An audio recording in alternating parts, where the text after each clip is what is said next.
Since the last game, and what do you think about another big opportunity to tie the program record for wins? Yeah, obviously great, to continue to play in the postseason and to have the success that we've had. Utah Valley was very good, 23-win team, and then we turn around and play Loyola Marymount this next game, who, played in the preseason tournament that we were in and actually won it. They were the only team that won every game.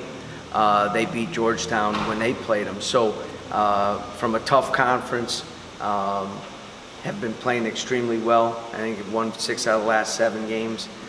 So it's a great challenge for us, but a great opportunity, for us to continue to grow and keep playing and practice and go through the preparation phase to get ready for a team that 2 days ago we didn't know a lot about, and now the guys have to go out there and really play well. What can you tell us about Loyola? It looks like they got 2 good seniors. Yeah, with Bateman at the guard as an all-league guard, leading scorer, tough physical, and then obviously with Markinson inside at 7'3", an imposing force both defensively and offensively. A team that started out great and played in a tough league, played in the league with Gonzaga, gave Gonzaga all they could handle in their last game at home, and with St. Mary's and San Francisco that had another great year. So they're battle tested, there's no doubt about it, and Mike does a great job. Won a national championship when he was at Metro State, was an NBA head coach for the Charlotte Hornets. So he's got great experience, and those guys are well coached, they know how to play, big, physical at every spot. So it's going to be a big test for us, there's no doubt about it. When I watched Loyola Marymount, I was really impressed at how good Bateman was at getting into the paint, scoring and drawing fouls. Who does he remind you of? He's a typical AAC guard. When you look at the guards in this league, from our 2 guys, Collins and Rideau, to Shiz Austin. He's a little bigger and stronger. Maybe doesn't shoot as well from the 3 as Shiz, but he gets into lane every bit as well.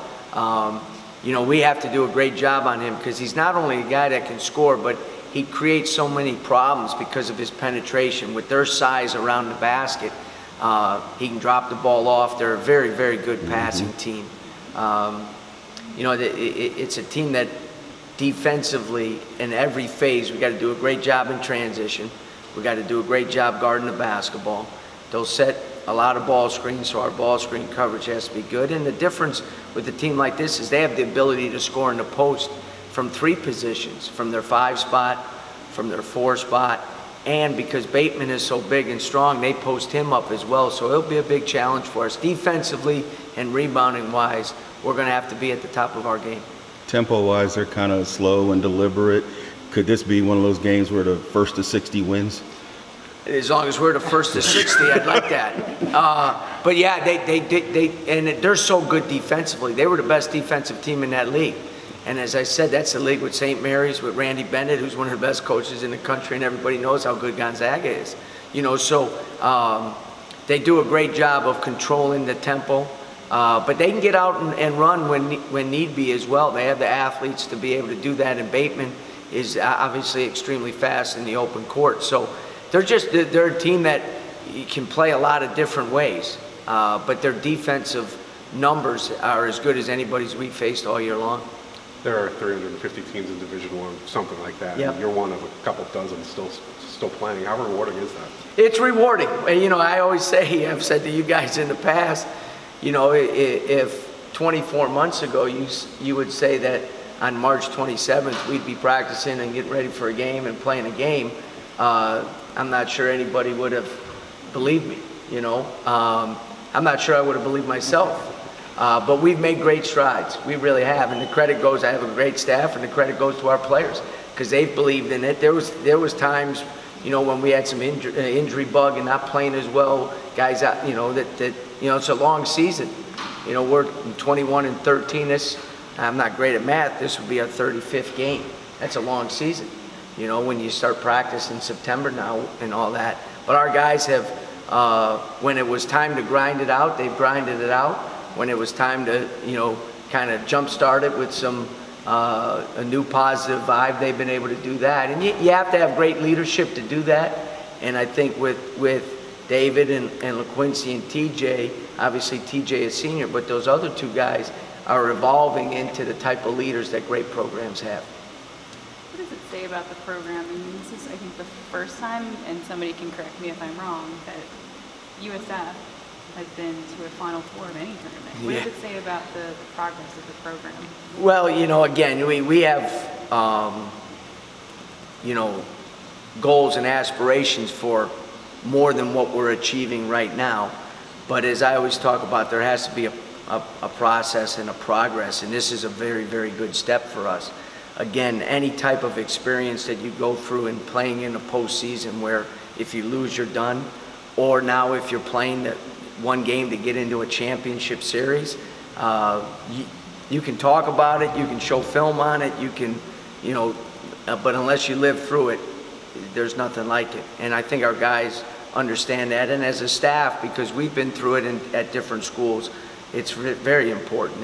And as I said after the last game, every positive thing that we can squeeze out of this journey that we're on right now, and this tournament that we're in right now, we're going to do it. And our guys have to embrace that, and they've done a great job of that. Is the most positive thing that you can take from this, is that the experience that you guys are getting playing in a postseason? I think two things. I think the experience and also being successful in it. You know, success breeds success. And you have to go through that stuff in order to understand what it takes to be successful. And then sometimes you have to fail to understand that as well. And our guys have tasted a little bit of both this year. And it only makes us stronger as we continue to move on. And we have 3 seniors on the team. And so it's a great legacy for them to leave, because when you do that, you leave something in the program that other people can build on, and those guys have done a great job of that. I know home court doesn't give you the win, but maybe for this game in particular, does it underscore how important it is not having to go across the country and your opponent is? Yeah, you know, and I think the biggest thing for us is, you know, we're really trying to get a great crowd here. You know, we've had good crowds, and this is a great opportunity to have even a bigger one. I thought the students were great in the last game, and if we can get them out here for it and so forth. But to play at home, we've won 16 home games. We're 16-5 at home. So that means 21 times this year our fans have come and left in a pretty good mood. I haven't always been in a good mood after those 16 wins, but the fans have. And that's something that you need to build on. You know, we want to build an entertaining product where people want to come and feel good and watch a team that plays hard and plays unselfishly, represents this university the way it should be. And it's just another opportunity for us to do that Thursday at 7 o'clock. Can I indulge you real quick on the conference as far as your thoughts on Houston making it to the Sweet 16 and, of course, Wichita State? Yeah, you know, I disappointed, obviously, in the outcome of the Central Florida Duke game. You know, as bad as people felt, when you're a coach, you feel even worse, you know, or when you're a player. We watched it as a team the last 4 minutes. And, I mean, it was hard. It was hard to watch because even though they're our rival and all that, when you get to that point, you want them to be successful because it's great for the league, you know. And then it goes back to someone asked me a question, was Central Florida an NCAA tournament team? Well, obviously, I think that's been proven, you know what I mean? And at the same time, they asked me how good Houston was, and I said they're a Final Four caliber team. That doesn't mean they're going to make it, but they definitely have proven that in the first weekend of the tournament. And you know, they got 2 tough games starting, you know, with the first one, but they're really good, you know. And when you have those 2 senior guards, you cannot underscore how important that is. Those guys dominated the game the other night in Davis and Robinson. They dominated the game, and there was no way they were losing that game. There was no way, and you need that. And if you look at, you know, these 16 teams that are still playing in the NCAA tournament, for the most part, they have great upper-class leadership. Because as good as Kentucky is with all the freshmen, Reed Travis has been a key guy for them. And he's a 8th-year senior, I think. You know what I mean? You know, so, I mean, it's definitely an exciting time of the year. And then, obviously, Wichita State, you know, have dramatically improved during the year. but they're riding their 2 seniors right now, in McDuffie and Haynes. Those 2 guys are playing unbelievable. I mean, the point guard Haynes has hit 3 game-winning shots in this stretch of, I think they've won 9 out of the last 10 or 8 out of the last 10. But because they've had that great senior leadership, it's given this time for those underclassmen to continue to improve. And they're really good. They're playing really well last night. You know, in that game, defensively, they were very, very good last night at Indiana. So they're in the Final Four of the NIT, and then obviously Houston is playing. And, you know, getting 4 teams into that NCAA tournament for our league was big, because I think as we continue to progress, we're going to be a league that gets 4, 5, 6 teams in the NCAA tournament. Coach, with the off-court issues that have plagued Division I basketball in the last 18 months, I can only imagine that it's extra difficult to be a head basketball coach. You've been doing this for a while. Has the camaraderie among coaches become stronger? You know, Russ, that's a good question. I think it has been difficult for all coaches, because whenever you have scandals like we're facing on different fronts, you know, it started as one and now it's seeped into other areas as well. In this profession, everybody sometimes is shed under the same light, where everybody's doing it, and that's just not the case. Right. We're no different than any other profession. Do we have some guys that don't do it the right way? Yeah, we do. And I think every coach would hope that those guys, you know, get caught and there's punishment. At the same time, as a profession, you just want guys to understand you can be successful and do things the right way and still do what you want to get done. You know, and you look at those 16 teams that are playing, you look at the teams that are left in our tournament in NIT, you know, there's a lot of them that do it that way. You know, there's no doubt about it. But I think what's happened is, in the profession, there's a much greater awareness now of some things that might be out of your control that could be happening, that you got to be much more aware of nowadays. You really do. And it's not just when they get on your campus, it's the 3 or 4 years before they get on your campus that you got to be aware of.